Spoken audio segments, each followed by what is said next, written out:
Kuwait വ്യോമപാത വീണ്ടും തുറന്നു. അന്താരാഷ്ട്ര വിമാനത്താവളത്തിന്റെ പ്രവർത്തനവും പുനരാരംഭിക്കാൻ തീരുമാനിച്ചിട്ടുണ്ട്. പശ്ചിമേഷ്യൻ സംഘർഷത്തിന് ശേഷം ആദ്യമായാണ് കുവൈറ്റ് വ്യോമപാത തുറക്കുന്നത്. സുരേഷ് വെളിമുറ്റം ചേരുന്നുണ്ട് കൂടുതൽ വിവരങ്ങളുമായി. സുരേഷ്, അങ്ങനെ വിമാനത്താവളത്തിന്റെ പ്രവർത്തനം ഉൾപ്പെടെ പൂർണ്ണതോതിൽ തന്നെ പുനരാരംഭിക്കാനാണല്ലേ തീരുമാനിച്ചിരിക്കുന്നത്? മൈബാൻ, ഏറ്റവും അധികം ഈ പശ്ചിമേഷ്യൻ സംഘർഷ കാലത്ത് ഏറ്റവും അധികം വ്യോമാക്രമണങ്ങൾ നേരിട്ട വിമാനത്താവളം ഗൾഫിലേത് കുവൈറ്റ് അന്താരാഷ്ട്ര വിമാനത്താവളമാണ്. ആ വിമാനത്താവളം തുറക്കാൻ പോകുന്നു എന്ന് പറയുമ്പോൾ അത് ഏറ്റവും സന്തോഷം നൽകുന്ന ഒരു വാർത്ത കൂടിയാണ്. കാരണം 5 തവണ ഡ്രോൺ മിസൈൽ ആക്രമണം നേരിട്ട ഒരു വിമാനത്താവളം അതിനെല്ലാം ശേഷം ഇപ്പോൾ തുറക്കാൻ പോകുകയാണ്.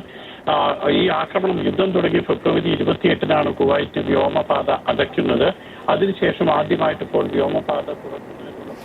വളരെ ആശ്വാസം നൽകുന്ന, സന്തോഷം നൽകുന്ന തീരുമാനം തന്നെയാണ് സുരേഷ് വെളിമുറ്റം സൂചിപ്പിച്ച പോലെ തന്നെ. കാരണം ഈ കുവൈറ്റ് വ്യോമപാത വീണ്ടും തുറക്കാനുള്ള തീരുമാനം ഉണ്ടായിരിക്കുകയാണ്. അത് വലിയ തോതിലുള്ള സന്തോഷം നൽകുന്ന, ആശ്വാസം നൽകുന്ന തീരുമാനമാണ്. അന്താരാഷ്ട്ര വിമാനത്താവളത്തിന്റെ പ്രവർത്തനവും ഇതോടൊപ്പം പുനരാരംഭിക്കാനുള്ള തീരുമാനവും വന്നിട്ടുണ്ട്. പശ്ചിമേഷ്യൻ സംഘർഷത്തിന് ശേഷം ആദ്യമായാണ് കുവൈറ്റ് ഈ വ്യോമപാത തുറക്കുന്നത് എന്നുള്ള പ്രത്യേകത കൂടിയുണ്ട്. സുരേഷ്, തുടരാം. പറഞ്ഞത് ഈ കുവൈറ്റ് അന്താരാഷ്ട്ര വിമാനത്താവളത്തിലേക്ക് നേരെയാണ് ഇറാനിൽ നിന്നും ഏറ്റവും അധികം ആക്രമണങ്ങൾ ഉണ്ടായത്. ഏതാണ്ട് 5 തവണയാണ് കുവൈറ്റ് അന്താരാഷ്ട്ര വിമാനത്താവളത്തിന് നേരെ ഈ സംഘർഷകാലത്ത് മിസൈലും ഡ്രോണും ഉപയോഗിച്ചിട്ടുള്ള ആക്രമണം ഇറാന്റെ ഭാഗത്തു നിന്നും ഉണ്ടായത്. അത്രയ്ക്ക് വലിയ ആക്രമണം നടന്ന ഒരു വ്യോമപാതയും അതുപോലെ തന്നെ അന്താരാഷ്ട്ര വിമാനത്താവളവും തുറക്കുന്നു എന്നുള്ളത് ഏറ്റവും അധികം സന്തോഷം നൽകുന്ന കാര്യമാണ്. കുവൈറ്റ് വ്യോമയാന മന്ത്രാലയമാണ് രാജ്യത്തിന്റെ വ്യോമപാത തുറക്കുന്നു എന്നുള്ള കാര്യം അറിയിക്കുന്നത്.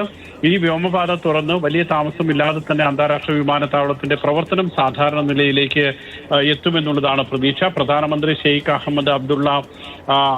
അഹമ്മദ് അൽ സബ കഴിഞ്ഞ ദിവസം നേരിട്ട് തന്നെ വിമാനത്താവളത്തിൽ എത്തി ഇതിനുള്ള തയ്യാറെടുപ്പുകളൊക്കെ പരിശോധിച്ചിരുന്നു.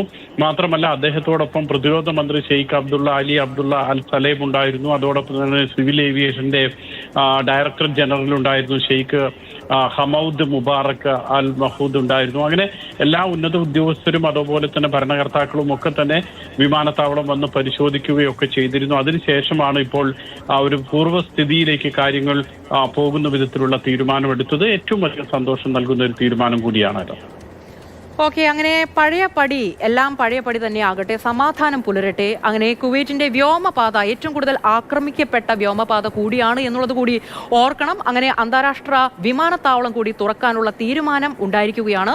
പ്രവാസികളെ സംബന്ധിച്ച് ഏറ്റവും ആശ്വാസകരം ആയ, അതുപോലെ തന്നെ സന്തോഷം നൽകുന്ന തീരുമാനമാണ്. ആ വാർത്തയാണ് ഇപ്പോൾ സുരേഷ് വെളിമുറ്റം പങ്കുവച്ചത്.